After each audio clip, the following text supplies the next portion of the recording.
overordnet i den her redegørelse, så synes jeg, at det mest positive er det, som ikke står overhovedet i rapporten. Rusland nævnes jo mange gange, men aldrig som en fjende. Man skal selvfølgelig ikke være naiv, men man skal heller ikke være man skal heller ikke konfliktmaksimere. Man skal ikke se trusler og fjender, når de ikke er der, for hvis man ser dem, hvor de ikke er, så kan man jo faktisk skabe dem. Ukraine og Krim og Syrien gør selvfølgelig Rusland til vestens fjende nummer 1 i disse dage. Men ligesom Willy Brandts ostpolitik var en klogere strategi end konfrontationslinjen, så bør vi samarbejde i nord, selvom vi har konflikten i syd, så længe vi kan.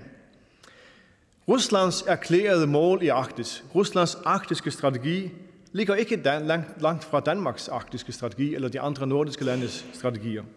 Og så længe det er disse mål, der forfølges, så bør vi følges ad. Vesten bør ikke smække med døren over for Rusland, før Rusland gør det over for Vesten. Indtil det sker, bør vi samarbejde så meget som muligt, for jo større fordele Rusland ser af at have døren åben, mindre er faren for, at den overhovedet bliver smækket i. Det er jo det, som er filosofien i hele EU. Jo mere man samarbejder, mindre kan det betale sig at smække med døren.